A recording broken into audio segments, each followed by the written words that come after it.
Mali Bamada. Bamako ana lamini cɛ faramuso ka denmisɛn ani mabakɔrɔ Bɔkari Tarawele ni y'an sigilen kunnafoni balan kɛnɛ kan ka bɛɛ lajɛlen fo ka bɛɛ lajɛlen waleɲuman dɔn bɛɛ lajɛlen kunnafoni balan jɔkun kɔnɔ siɲɛ 5 tarata o tarata ni Ala ye dugu ɲuman jɛ e ni ne bɛ bɛn radio Jigafo ɲɛma so ka yamaruya kɔnɔna la kunnafoniw kɛmɛ ka da sɛbɛkɔrɔ sɔnsɔn politique ko kuma min ye jamana lakana ko kuma jamana politique mɔgɔw ka hakilina ye mun ye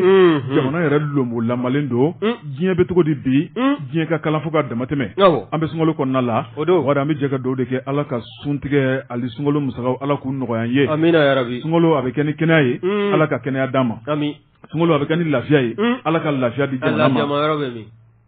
ni hakili ma lafiya ayiwa fɛn t'i bolo i bɛ se ka sun i kamana gannen do i bɛ se ka sun kana na sundobaliw encourager Ala k'an lafiya n'an lafiyara hakili la ka lafiya farisogo la an bɛ sɔrɔ ka sun i b'a sɔrɔ nin dafa an bɛɛ dɔ la ni ma lafiya ni fila la ni dafa an bɛɛ dɔ la k'a tɛ sun ka haramuya i ma i tɛ se ka sun i tɛ se ka sun dɛ dɔw ta ye ban ye o bɛ wo o ti ban la o Bɔkari Tarawele hali bi Ala ka limaniya d'an ma amin amin o de ye kuma koloma yɔrɔ ye limaniya in dɛ limaniya ni lafiya u bɛɛ bɛ ɲɔgɔn da fɛ Bɔkari Tarawele bi tilegan na nɛgɛ kɛrɛfɛ juru bɛ ji b'i bolo e ni ne tɛnkunnen don ɲɔgɔn na an bɔra sɔgɔmada la sa dɛ nka i ka kuma ninnu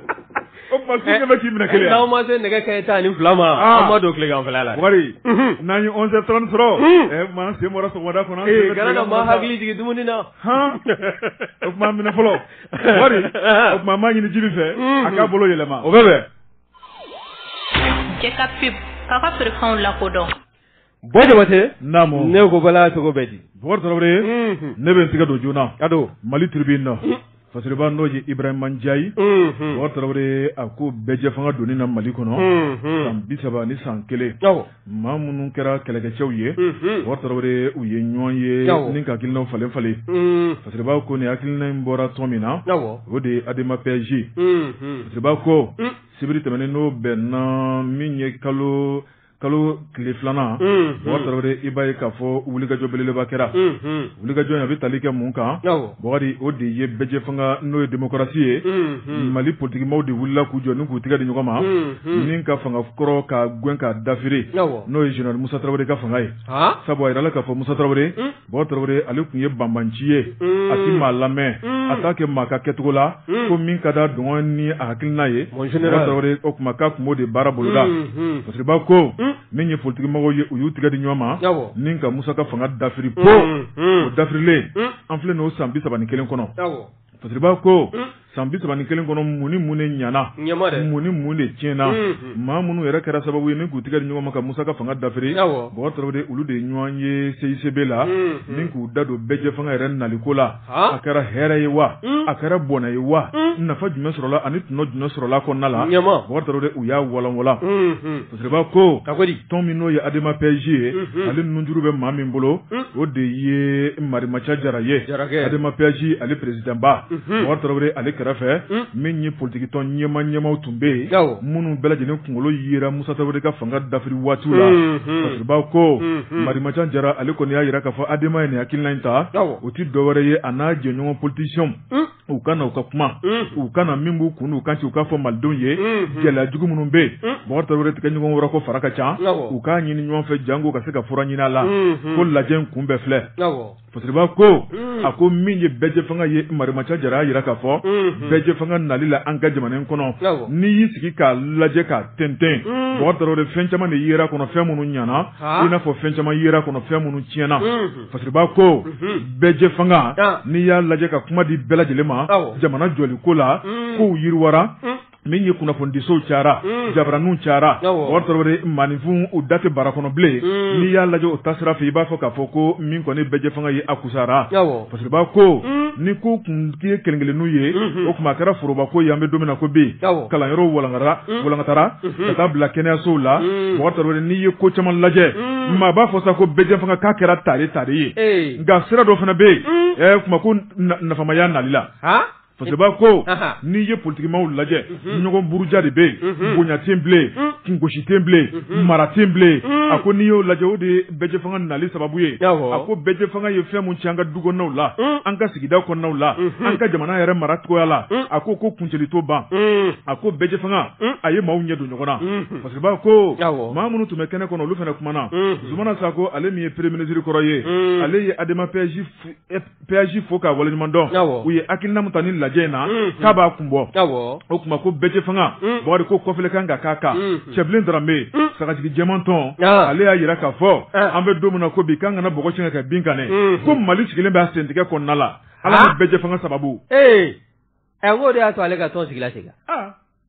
o tɛ tiɲɛ fɔ bali dɛ ayiwa Bakari Traoré parce que b'a ko hali bi maa wɛrɛ kumana Dr Sherifu Sise o fana y'a yira k'a fɔ min ye Musa Traoré k'an kana bɔgɔ siɲɛ ka bin kan ale ka kuma don dɛ ko Musa de ye jamana in dafiri Musa k'a ye an ka kɛlɛbolo dafiri Musa k'a kɛra sababu ye ni kana ni dunko juguya ye jamana in kɔnɔ ale fana y'i da don o la ale tɛmɛnen ko ka bɔ yen professeur Ali Nuhu Jalo o ko politiciens ka farafarali o kuma ko de nana kɛ sababu ye ni ka jamana bila ni kundama in kɔnɔ a ko ni politiciens tun tora ɲɔgɔn bolo ni k'u tigɛ di ɲɔgɔn ma ko min ye jamana sɔrɔ ko tun tɛ jamana sɔrɔ parce que b'a ko min ye PPR Jigiba Keyita ale fana y'a yira k'a fɔ min kɔni ye mouvement démocratique cɛba minnu bɛ yen n'u farala M5RP kan ni ka Ibrahim Boubacar Keïta ka fanga dafiri o kuma k'olu de nɔ ye bi Mali bɛ kundama min kɔnɔ ayiwa parce que b'a ko Bakari Traoré min ye politique maw ye bɛɛ lajɛlen y'i fɛla ta fɔ o kuma nin kɛnɛ belebeleba in kan o kuma kɛnɛ in bɛ kuncɛ ni fɛn min ye o de ye bɛjɛ fanga nali la jamana in kɔnɔ nafa yira la i n'a fɔ kumakan nali la kuma na a tiɲɛ tɛ ban kunnafoni filɛ nin ye an ye min bɔ Mali tribune kɔnɔ Ibrahima Ndiaye ale ka sɛbɛnni Ibrahima Ndiaye ka fara Mali tribune fasilejɛkulu kan an b'u bɛɛ lajɛlen fo o jabatɛ ni ye n tɛgɛ don ni sɛbɛn bɛ bɔ sɛbɛn min k'a ma ko l'indépendant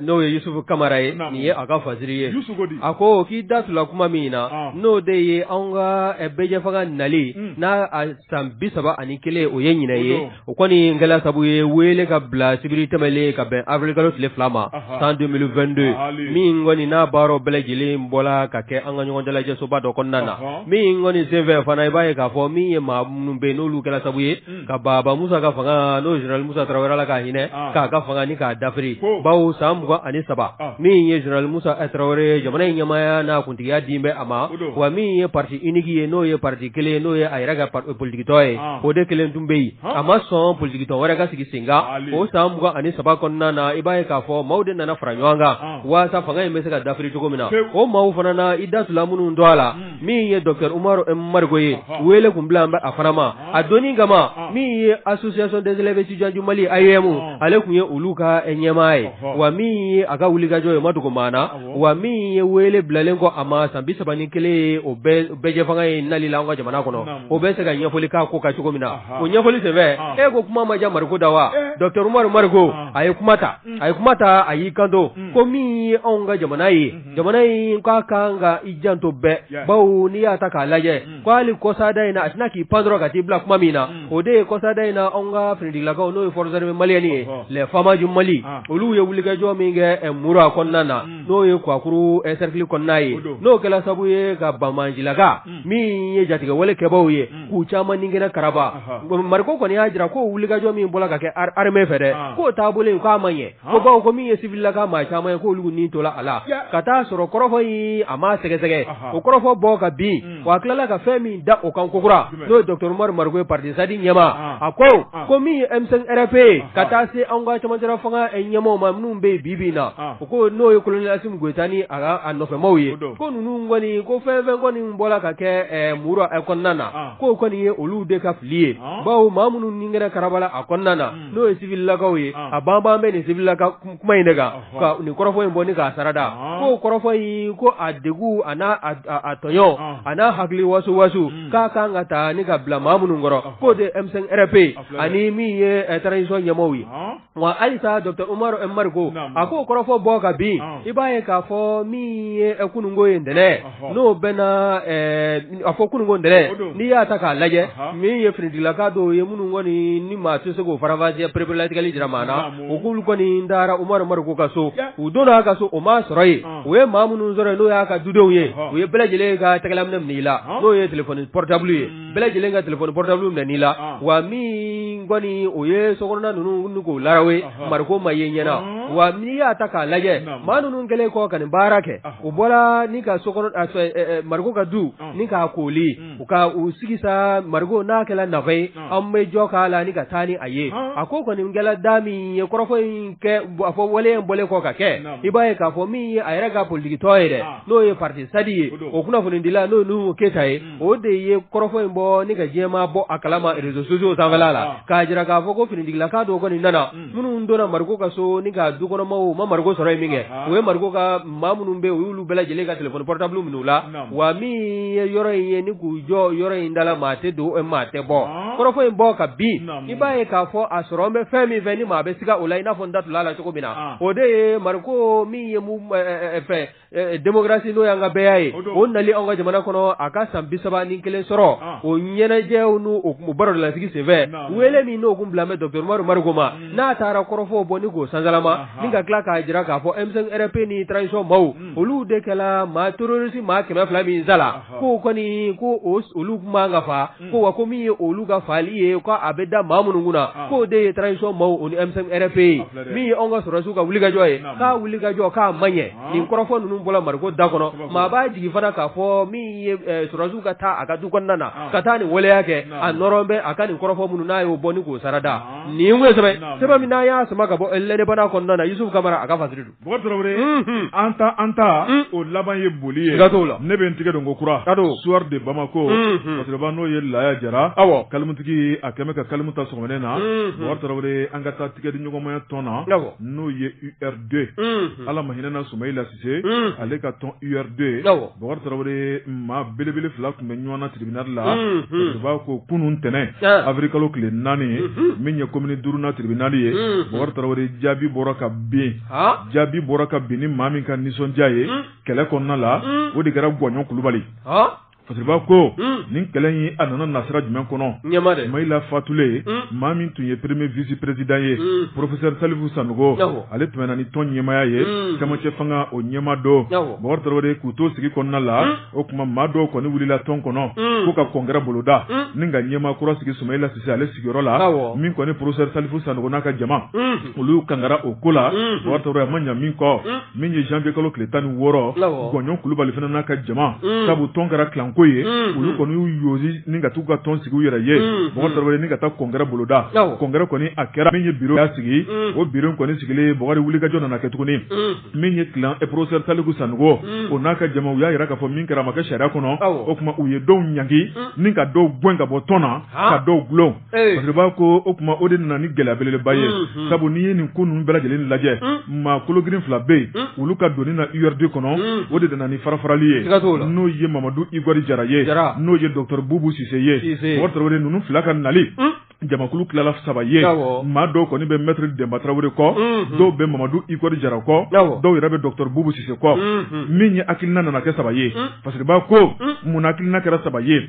parce que b'a ko hakilina minnu bɛ URD kɔnɔ bɛ yen maa fangirima minnu bɛ yen Bɔkari Tarawele olu kɔni olu y'a yira k'a fɔ siga kɔni tɛ min na bɛnbaliya kɔni a donna URD kɔnɔ dɛ Ala man kisira URD ye tɔn barikama min ye tɔn belebeleba min don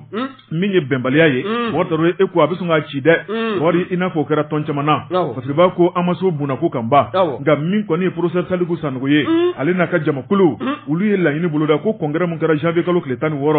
o tuma ale ni maa minnu gɛnna Bɔkari Tarawele ka t'u ta da bɔgɔ jeninen kan min ye commune 5 na o tribunal ye o de ye sɛbɛnfuraw lajɛ avocat Sumayila tiɲɛ ta b'a ye o tuma ko a yamaruyala Bɔkari kunun sariya tɛmɛnen kɔfɛ o tuma min kɔni ye Gɔɲɔn ye k'a n'a ka jamakulu k'u ka taa URD siège kɔnɔ ka t'u sigi ka baara kɛ k'a daminɛ kunun la Bɔkari Tarawele ka taa bila tile 3 la n'o tɛmɛna min ye professeur Salifu Sanogo ye a n'a ka jamakulu ko n'u yera URD siège la tile o tile k'u kan ka min sara o safa wari 100,000 ye 100,000 ayiwa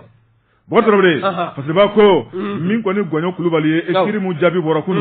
o jara gonyo kulubali la o kuma min ko ni ali bibe komina wari ma bisika fosa ko mabba min ni professeur Saliku Sanogo ye o naka jama kulu botre kutunu sigi ku bolo daw senga ngoy o kuma kubina wuli ga jo wereke o wuli ga join ni ye mali critique so laje aka chan ko sube o kuma commune durna temen ko fe ne ni ulukulu botre de kulubuna tu tada yoro juma kuluka ngali kala ko o kuma ka ko ni mana tike dawda la ko ni ye kodo de damnale mata labandon kana siga tribunal ko mana do ko hula a ko te laba na jabi bo ami mbe bi o wa ko maso cour d'appel B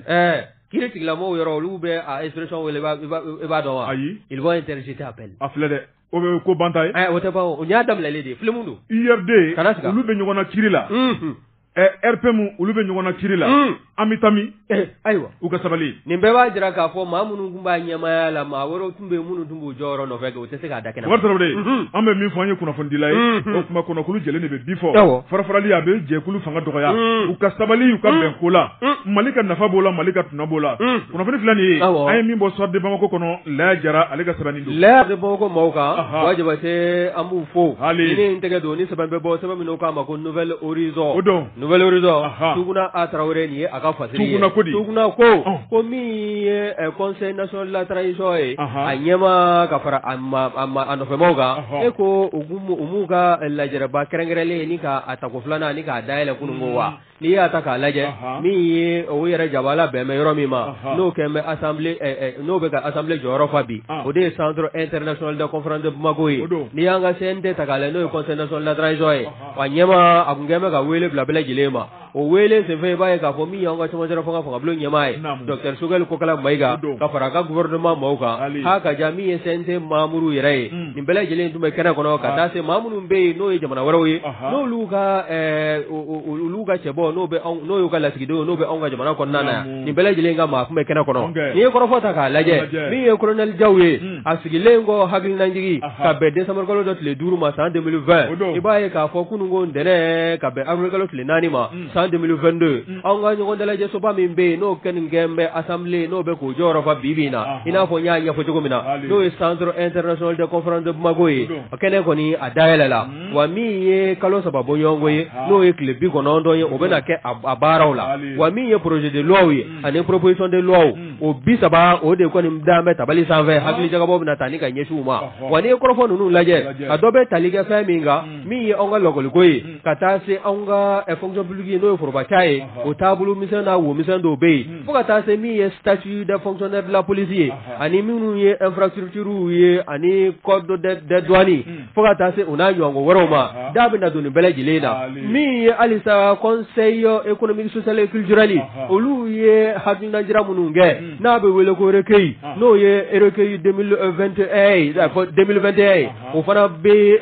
sente ga tabulu 120 minu ngoni hagli jaga bomna taka bele jile segere mi ye colonel Malik Jawwe alani ye sente président aya jira ka fo ni proposition de loi ni loi nunu ni bele jile ngoni mbena ke hagli nawye hagna mi na bina da sente klinga ma bele jile nyakoro ubu hagli di aka jamana yi aka sega bodde gandona aka wuli ka jwa save laka ko ga ko ni tabulo nunu ta jira ka fo ko kuma nyoko yami no ko ni do ma ne sede o nyema ya bulo ni nyanje ko bina ga sabu ni ga dansiki ko la de wa ni tabulo mi ma koro ko te ko fiye na nyo suru la bulo suru sana mi ye sede o kanu lu na be aka strafe ka suru yera be bara la ya mi ye colonel Malik Jawwe aya jira ka fo jamana yi mi ye jamana do yo o jigi da me faminga o de assise national la fondation hakna munun dala la yin munun galo ko na yero no yero recommandation e ko nunu ko yafulla ke akko bele jilega hal na man ya ka fo Dr Sugal ko kala maiga katase aka ministry doma ulu welela kuma wati temalo na ni ga yafulle ke sente mo yagoro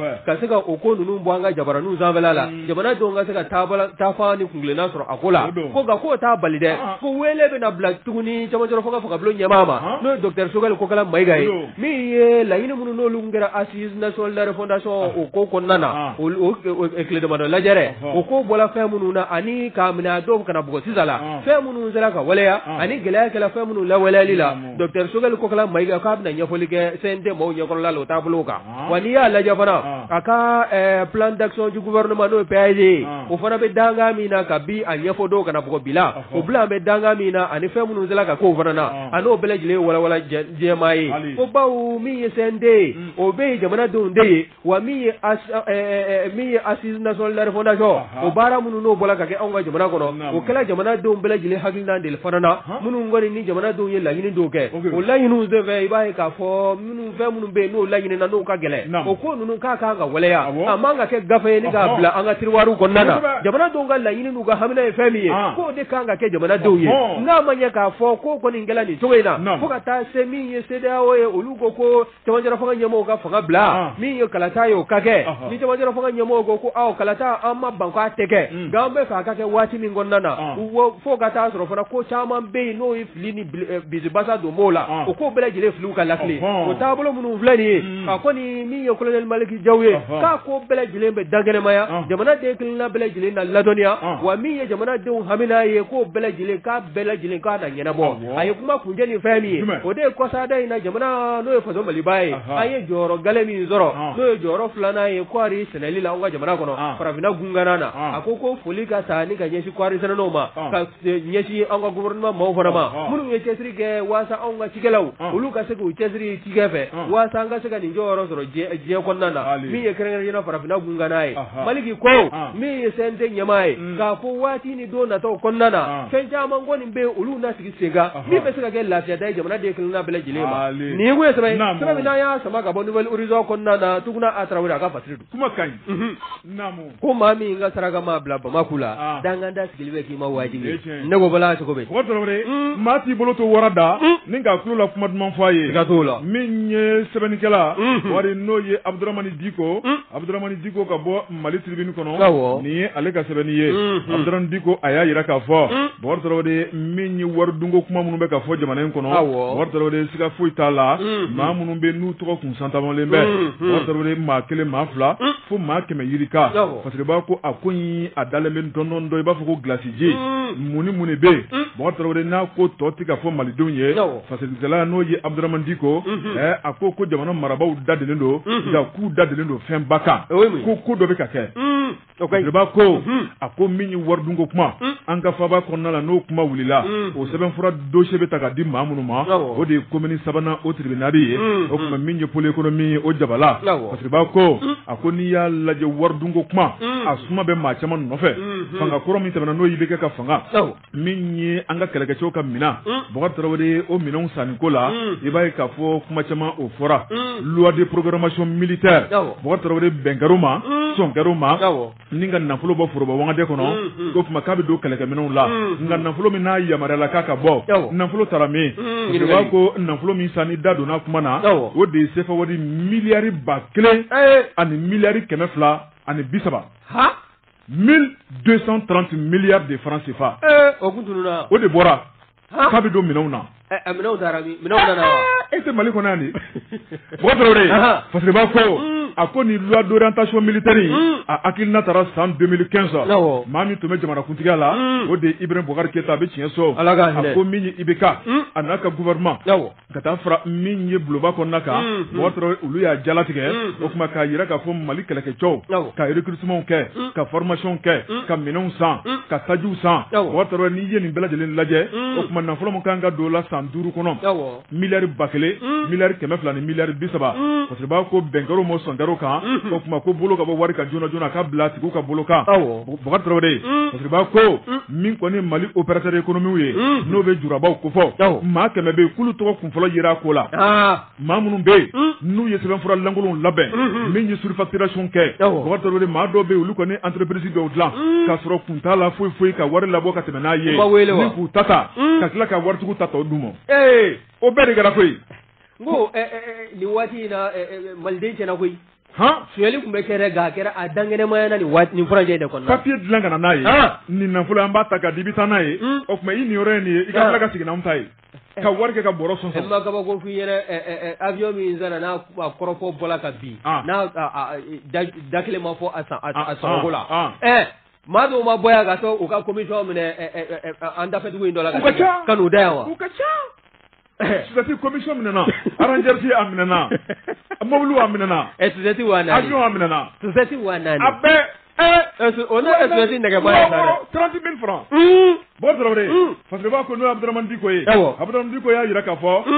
sika konte mina min ye Mali ɲɛmaw ye Mali mara bɛ maa min bolo bi o de ye colonel Assimi Goïta ale n'a ka gouvernement ɲɛma n'o ye docteur Choguel Kokala Maïga bon tarawele maa minnu bɛ n'u tɔgɔ bɛ sɛbɛnfura la ka da pôle économie maaw ka bureau kan u y'a yira k'a fɔ ni maaw minɛna k'u don kaso la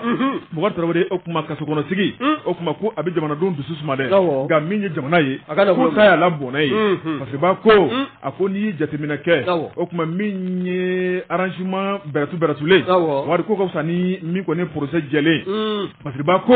o kuma k'u mago bɛ fɛn mun na dɛ o de ye ka nin ko in arranger bon tarawele faso nafolo min n'u y'a tila u ni ɲɔgɔn cɛ dɛ a bɛ fɛn fɛn bolo ko ka na n'a ye an bɛ don min na ko bi n ko village b'a la ka feere sisan kana siga a na kɛ dɔ ta ye dɛ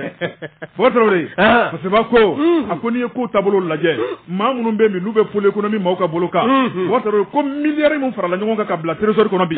ko kuncili t'o ban o ɲɛna miliyari caman o kuma ko n'i y'a ye k'a kuma tɛ ka fɔ bon tarawele ko nin baara in de bɛ ka kɛ jamanadenw ye faamuyali o kuma min ye nafolo ye k'o bɛ ka ntara k'u la o bɛ ka ntara k'u la a dogolen b'u bolo foro kɔnɔ u bɛ ka taa wɔgɔbɛ a b'u bolo banki kɔnɔ a b'u bolo ka sokɔnɔnaw la bon tarawele k'u bɛ ka taa bɛɛ wɔgɔbɛ ka na n'a ye sisan e ma V8 senna sumayalen circulation na sisan i ka kuma in ye tiɲɛ ye bon tarawele faseba ko a ko jamana kɔni bɛ ka nafolo min sɔrɔ bi ko dagosi ka bon ni jamana y'a ka nafolo sɔrɔ bon tarawele ko ye jamana ka hakilinaw yiriwalen o ka fisa ni maaw bilalen kaso kɔnɔna la ta tɛ bɔ sisi tɛ bɔ o kuma n'u ka kaso kɔ u bɛ tila ka bɔ k'u ka nafolo don gare ni hakilina kun ye fɛn min ye Bɔ Jabate n'u welela n'u ye wari sara u to a ka sɛbɛn bɛɛ lajɛlen ka bɔ a kalama a bɛ bɛn tan sa nin fana ma ɲi a ka ɲi tan n'o tɛ o mɔgɔ kelen de bɛ tila ka n'i sigi k'i da don jamana wariko la i b'a fɔ a ma deli ka soɲɛ o dɔrɔn bɛɛ dɔnnen don minnu bɛ bi n'u tɔgɔ bɛ maa 100 na an b'u dɔn a bɛ kuma fɔ don min na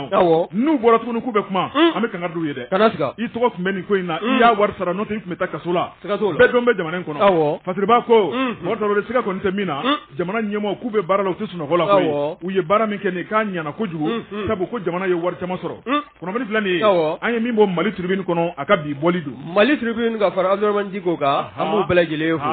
Bɔ Jabate n'i ye n tɛgɛ don ni sɛbɛn bɛ bɔ sɛbɛn minnu k'a ma ko le Tikan maa min ka fasiri ye ni o ye Modibo Dolo ye Modibo ko an ka kuma an ka finitigilakaw kan dɛ min ye forces armées maliennes ye janjo ko kan ka fɔ u kunna bawo n'i y'a ta k'a lajɛ i b'a ye k'a fɔ marsikalo tɛmɛlen min ye k'a minɛ tile 23 ka se a 31 ma san 2022 min ye Bamanjilakaw ye jatigɛ wale kɛbaaw i b'a ye k'a fɔ anw ka finitigilakaw o don n'u tula koyi k'u sɛbɛn kɔrɔ jɛnsɛn n'i y'a ta k'a lajɛ an ka kungobolo min bɛ yen n'o bɛ togoda dɔ la n'o ye Mura ye village Mura n'a ni Kwakuru ye kilomɛtiri damadɔ ye n'a filɛ nin ye Jene cercle kɔnɔna na n'o bɛ Mopti mara fɛ i b'a ye k'a fɔ terroriste ko n'a jala k'a bɛ se fila bawo baara min bɔra ka kɛ anw ka forces armées maliennes fɛ ni nin b'a la ka kɛ tuma ni tuma e ko an tɛna fama Bamanjilakaw ma wa bawo terrorisme ko a ko a tɔ a bɛ ɲini ka kɛ ɲɛdɔnya ye bawo n'i y'a ta k'a lajɛ u ka nin wulikajɔ u kɛlen kɔ ka ɲɔgɔn sɔrɔ Mura kungokolo kɔnɔna na e b'a dɔn fɛn min fara ɲɔgɔn kan ye wa u kɛlen ka taa bimaw kan k'u ka baganw fara k'u salo ka fara ɲɔgɔn kan ani walima ka u ka sumaw jagoya minɛ u la a ye maa minnu bali n'u ma se ka si kɛ u ye fitila ka fitinin min sɔrɔ n'a ma jɔ tugun ko ka jaga bɔ o la o bɛɛ lajɛlen de faralen ɲɔgɔn kan bingannikɛ fɛ o ko de ko fɛn fɛn bɛ yen n'a ma sɔrɔ hɛrɛ la i b'a ye a tɛ yiriwa nin kɔni nin fɛn ninnu faralen ɲɔgɔn kan o ye yɔrɔ min sɛgɛrɛ i b'a fɔ ko Ala bɔr'u kɔkɔrɔ a donni kama min ye Mura kungokolo ye u taara fara ɲɔgɔn kan tuba dɔ de bɛ yen ka taa ɲɔgɔn sɔrɔ ye cɛ i ta ka cɛ ni ne ta ye nin de tun kan ka fara ne ta kan u b'o da ma an da la waati min na dɛ i b'a ye k'a fɔ o kɛlen kɔ anw ka finitigilakaw kɛlen kɔ ka kunnafoni sɔrɔ i b'a ye k'a fɔ pankuru de wulila k'i yanga min ye wulikajɔ ye u kɔni a ko ɲɛdɔnlen kɔ k'a fɔ u bɛ nin wo in nin kungoda in kɔnɔna na min ye nɛgɛden ye o kɔni bɔra sanfɛ de ye ka suuru ninnu kan n'i y'a min i bɛ boli n'i y'a min i bɛ taa don fan wɛrɛ fɛ i bɛ boli ka bɔ yɔrɔ min fɛ o fana minɛlen tɛ bawo min ye pankuru ye ale mana a ka nɛgɛden yarali daminɛ min y'anw ka finitigilakaw ye olu kɔni bɛ a yɔrɔ ni k'a kooli n'o ye kungoda ye i mana bɔ dɔrɔn u b'a kɛ marabolo naani na mɔgɔw ta ye tɔnjɔnw ka baara k'a kun di min ye wulikajɔ ye o baaraw kɔni sera ka bolo da anw ka maa fɛ min y'anw ka sɔrɔdasiw ye min ye maa 203 o sera k'olu de kɔni bɔ a la minnu kɔni bɛ kiyama bi n'olu tɛ diɲɛ ka kan fɔ ne k'o fɔ tuguni n'i y'a ta k'a lajɛ kokura min ye maa 51 ye olu kɔni tɛgɛ dala u kan ni k'o wele k'u ɲininka wa min ye moto 200 bɔɲɔgɔnko ye sannilu ni a suguya tɔw bawo o be opération kɛ ni mobile ni moto ninnu de caman ye o 200 o fara la ɲɔgɔn kan k'a fara ɲɔgɔn kan ni k'a jeni n'i y'a mɛn a b'a fɔ aw bɛ kalon ta k'o da anw ka finitigilakaw la u y'aw ka fɛnw bɔ sa la u ye binkani kɛ u y'a fara ɲɔgɔn kan ka tasuma don a la u yɛrɛ ɲɛnɛ n'i ye kɔrɔfɔ in lajɛ min ye maa wɛrɛw bɛ minnu bɛ n'olu tɛ anw ka finitigilakaw ka nin wulikajɔ fɛ olu kɔni y'a jira k'a fɔ ko binkɛla maaw kan ko wa ko min ye civililakaw ye k'u finitigilakaw k'u ma dan nin bamanjilaka ninnu faali ma k'o ye civililakaw faa min ye kunnafonidila ye n'o ye Modibo Dolo ye a ko kunnafoni in bɔra ka bi anw ka armée maaw ka kunnafoni di sira fɛ n'o ye DIRPA ye ani maa minnu bɛ fana n'olu bɛ nin yɔrɔ kofɔlen in kɔnɔna na n'o y'a sigibaw ye u y'a jira k'a fɔ ko civililaka kelen o ni ma to nin ko in na min bɛ n'o ye terroriste maa 203 ye k'a bɛɛ lajɛlen ye bamaji ye wa bɛɛ lajɛlen waleyajugu cɛjugu kɛ jɛnɛ cercle kɔnɔna na n'o ye Mopti région ye wa n'i ye kɔrɔfɔ in lajɛ min ye anw ka finitigilakaw ye u y'a jira k'a fɔ nin ko in bɛ to sen na bawo kɔsada in na min ye jɛkulu dɔ ye o fara la ɲɔgɔn olu y'u fanga fara ɲɔgɔn kan ka wuli ka yɔrɔ kofɔlen in sɛgɛrɛ n'o ye gendarmerie ye ka fara civililaka dɔw kan min ye sɛgɛsɛgɛli o bɛ se ka bolo da cogo min na bari tuwaca min n'o t'a mɛn ka ɲɛsin anw ka finitigilakaw ma k'a sɔrɔ u m'a min u m'a bɔ o ko in a bɛ lajɛya min ye taabolo ye maa bɛ se ka min faamu nin ko in na o de ye bamanjilaka ko sira o ma yɛlɛma fan dɔ fɛ wa min ye bamanjilakaw ka kaa ye min ye sira ni jatigɛ ye a yɛlɛmana ye min ye anw ka finitigilakaw ye olu bɛ wulikajɔ min na wulikajɔ in bɛ kɛ sabu ye ni k'anw ka jamana ni k'a basigi jamana seleke naani ka kana ni k'a sinsin a kɔnɔna na min ye bamanjilaka ye n'a kɔni ma ɲɛ a ka waleyajugu kɔ a n'a t'a kɛ jamana wɛrɛ kan faso Mali ba tɛ an ka danger minnu bɛ yen n'olu kɔni b'a la ka dibidibi walew ta ka anw ka finitigilakaw sɛgɛrɛ o k'a bila u kunkolo la k'a fɔ min ye waati tɛmɛnlenw ye olu tɛmɛna ka ban an bɛ waati min kɔnɔna na nin o de ye jamanaden bɛɛ lajɛlen fara bɛ finitigilakaw kan k'u senkɔrɔma don u bɛ baara min na baara in bɛ se ka ɲɛ u bolo cogo min na ni kunnafoni sanuman dili ye u ma o taabolo in bɛ kɛ sabu ye fana ni anw ka jamana ni ka dawula caman di a ma maa minnu tun bɛ yen n'olu kɔni tun bɛ k'a jigisa k'a fɔ n'u y'u taara ka bɔ anw ka jamana kɔrɔ walima u tɛgɛ bɔ anw ka finitigilakaw bolo k'anw na kɛ yego fila ye anw b'a la ka sanayɛlɛ sɔrɔ don n'a dugujɛ nin kun ye sɛbɛn min n'an y'a sama ka bɔ le cikan kɔnɔna na M Dolo a ka fasiri ni DIRPA ye min fɔ an ye an b'o de minɛ n'an bolo an b'u kɔ bi an b'u kɔ sini nka min y'a kolokɔlɔ tɔw ye k'an ka jamana finitigilakaw magoya ka Mali magoya an tɛ jɛn n'a ye fɛn min bɛ an kɛ nin ko in na Buwa Jabate fo droit de l'homme maa dɔ k'i pan k'i jɔ yan ko massacre ou bien ko an t'u lamɛn ala an t'u lamɛn u b'an sɔrɔ barika n'a ka mɔnɛ bɛ ɲɔgɔn na k'u b'u ka mɔnɛ bɔ an na o b'an sɔrɔ ɲɛ n'Ala sɔnna o tuma dɛgɛ min tɛ yen an bɛ taa jibi fan fɛ an bɛ tila ka segin ka na o bɛ bɛn Buwa Jabate n taara n nana dantigɛli wɛrɛ t'o la bala cogo bɛ di Bɔgɔri ne bɛ n tɛgɛ don joona Nouvelle Horizon Fosireba n'o ye Mahamani Touré Mahamani Touré a ko accord de paix d'Alger Bɔgɔri Tarawele ɲuguɲugu bɛ ɲagaɲaga wuli hali bi a ko a bɛ kundama jumɛn na Fosireba ko Mali maa minnu tun kɛn bɛ ka marifa ta Mali juguya la Bɔgɔri Tarawele an bɛ don min na ko bi u kɛn bɛ ka segin u kɔ nka segin kɔ min don hali bi marifa ma bila a gulon bɛ sanni dugu cɛ sabu u mago bɛ fɛn minnu na Bɔgɔri n'o ma boloda hali bi bagabagali kumaw ale ni yɛrɛyɛrɛ kumaw b'u da kɔnɔ waati bɛɛ ni ka Mali buruja parce que b'a ko a ko min ye bamanci kɔrɔ ninnu o ni Mali gouvernement Bɔgɔri Tarawele u ye ɲɔgɔn sɔrɔ Rome Italie jamana kɔnɔna la Bɔgɔri ka sababu kɛ Italie olu ka ONG dɔ ka laɲini ye sabu olu ka baara bɛn ni keleya sabatili ma diɲɛ kɔnɔ parce que b'a ko olu ye weleli min kɛ a don in kama maa min taara Mali jɔyɔrɔ fa o de ye ministre de la réconciliation nationale la n'o ye colonel major Ismaïla Wake Bɔgɔri Tarawele ale taara ye o tuma ni ka taa Mali jɔyɔrɔ fa kɛnɛ kɔnɔ bamanci kɔrɔw fana tun bɛ kɛnɛ kɔnɔna la Bɔgɔri Tarawele u ye hakilinaw falen munna accord balanin bɛɛ munna accord tɛ ka bɔ a nɔ na Mali marabagaw yɛrɛ ka hakilina ye mun ye min ye bamanci kɔrɔ ninnu fana ka hakilina ye mun ye Bɔgɔri Tarawele dugudugunuma ko caman tɛmɛn'u ni ɲɔgɔn cɛ fo ka taa bila tigɛnɔbila la parce que b'a ko ka kɔn min ye tigɛnɔbila ɲɛ Ismaïla Wake n'ale ye colonel major ye ministre de la réconciliation nationale ni keleya sabatili la Malidenw ni ɲɔgɔn cɛ a kun tun kɛmɛ ka kantigɛ da yira k'a yira k'a fɔ ko jɛrɛjɛkulu dɔ bɛ yen o ɲɛma kɔni ko kɔni bɛ bɔ gouvernement ka maa sugandilen na o tuma bɛnkan kɔnɔna la nka wulikajɔ kɔrɔw nana boloda Bɔgɔri Tarawele a ma ɲɛ min kɔ a ɲɛma a bɔra bamanci kɔrɔw ka maa la o tuma min ye Rome lajɛ tɛmɛnen kɔfɛ u nana ɲɔgɔn sɔrɔ Gawo tuguni Gawo lajɛ Bɔgɔri Tarawele a bolodara mars kalo tile 16 min ye Ismaïla Wake Mali gouvernement tɔgɔ la a kɛra arabadonya dɔ fɛ tuguni u taar'u sigi o minɛn kelen kunna min b'a to accord de paix d'Alger kumakan minnu b'a kɔnɔ ka se ka bato o ka se ka waleya janko marifa minnu bɛ Bamancikɔrɔ ninnu bolo marifa ka bila kɛrɛfɛ o ka fara Mali kɛlɛkɛcɛw kan min ye Ismail Wakɛ ani Bamancikɔrɔ ninnu bɔtɔ k'u ma bɛn fɛn fɔ la tuguni parce que b'a ko nin waati labanw na sigi o sigi o de bɛ boloda Mali gouvernement ni Bamancikɔrɔ ni ɲɔgɔn cɛ wuli bɛ kɛ ka sɔrɔ bɛn ma kɛ fɔ la parce que b'a ko an bɛ ɲɔgɔn sɔrɔ siga t'o la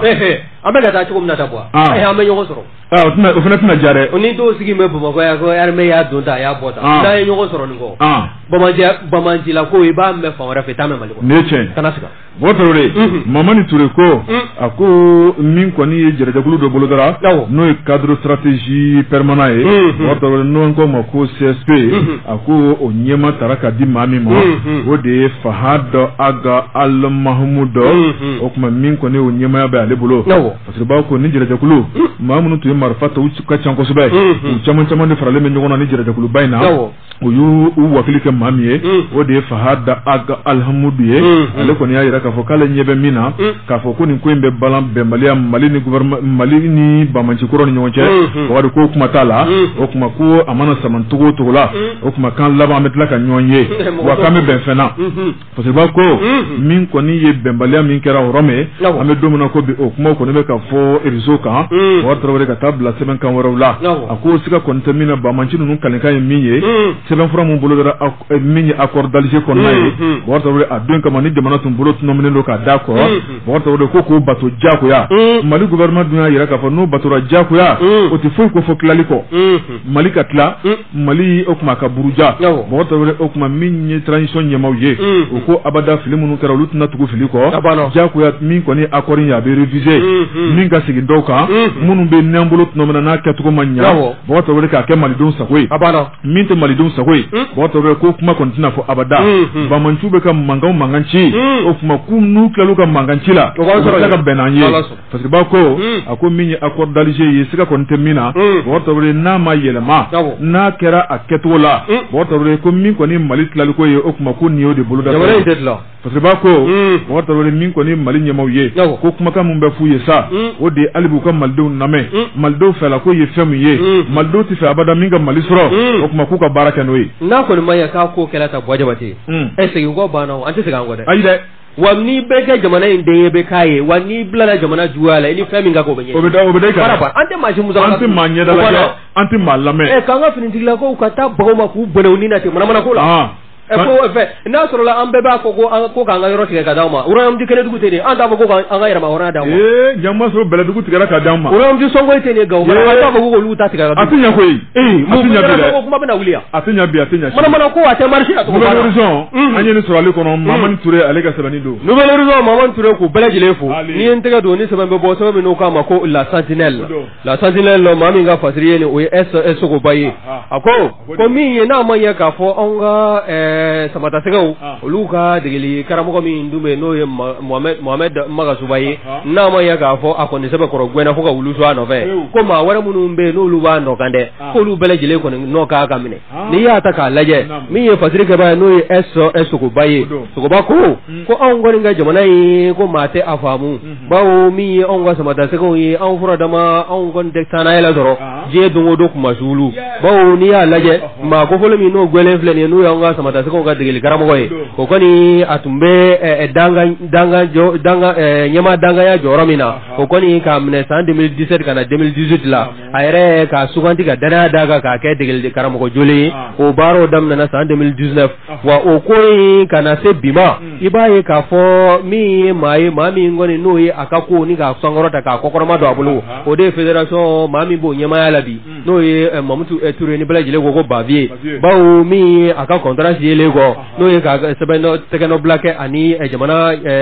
ndolanci jɛkulu ka ɲɛmayaso ni ɲɔgɔn cɛ o contrat senfɛ i b'a ye k'a fɔ ancien fonctionnaire d'État o contrat o sɔn ni tɛgɛnɔ bilala sigida 4 na mairie kɔnɔ k'o di a ma wa n'i ye kɔrɔfɔ in ta k'a lajɛ Magasuba ko maa don a bɛ se kuma na a nɛ ka di wa n'a kuma ni ɲɛna hali cɛnni kelen i b'o ta k'o di a ma o de kɛla sabu ye an ka ɲɛmaa ninnu n'o ye fédération ɲɛmaaw ye ka taa se jamana ɲɛmaaw ka kɛrɛnkɛrɛnnenya la ministre minnu ɲɛsin bɛ an ka farikolo ɲɛnajɛ ko ma o ka se ka fara fédération kan ka danaya ta ni ka da maa kofɔlen in kan kabi san 2019 kana bugo sizala o aduna ko dum na ko ye sanga soro aduna ko dum na dulaji sira fe ko malde dusu sma soro supporteru bu yerala mi ye ma woro al munu te dulado ni ya ka tabulu na ka classement ta ka laje maga suba akoni atali na sugandili o koni ngera jigi waro yi ale koni yonga dulaji atabulu ka nyeta ku ka dani ka kandige bawu ni ma ko fele laje mami ngoni be sa no yi ale koni ni ma lo se ga fo baro bara no nyena bulu o de koni tuma ka se ga duguma sarache aka bara bembe uma mami ngona ya ko goromadu no federation nyama no Mamadou Touré ni bala jile ba ko bavie o fana ka spécialité fami e bo dowa ka do pangulu kono ni ga yala jiye fe abeta mamunu fana salo kana fara ma ko folenga olu fana make foye munni ni jigi warote mi ma ko folen nunu ye maga suba ka droma ga bingoyi ma were munu no lu be federation kono de ani ma were munu be no ni akume bara la nyowe ni bala jile de kanga gwe ma woro ka sugandi ama ko ka ta nazara ble wele jamana ko ka kana naide ma obe munu ye de karamo jolo ye al nasrulu yera malla ko do olu ka wele ko bla anga sabata seko no fe wa tanga kuna wolo abeseka sabati seko mina mi ko mo beseka ni famu to godi mi maga suba na fura dama kana bugo sizala mi kumazuli adam na fami na fole ba do wa Egypte 2019 kata se Cameroun 2021 ma ni o bela jile bolay ko sa dai na mi Qatar éliminatoire 2022 o fona o koni o kera molo bugora bay ni ya taka laje mi maga suba ye ale koni sema do ko fo la ni bela jile na mage jigi waro ina fo mbaga nyafo to gomina ba mi Mamadou Touré no bavie fédération nyama e ko ma se sa ale ra fara ka wala temewa bawu mi onga jamana dulanji goyi abala ka dungala mana doni aduguje bawu aye fere ni debalu debalitige o ma ke sabu ye ka se ka onga dulanji ni ga ni ko rafia ala ni we sebe ina ya sama ka bola santinel ko ndana ensu ko ba ka fasiru ni ye minanta gongala ni ya bla gongala a te nega ta gongala ni ya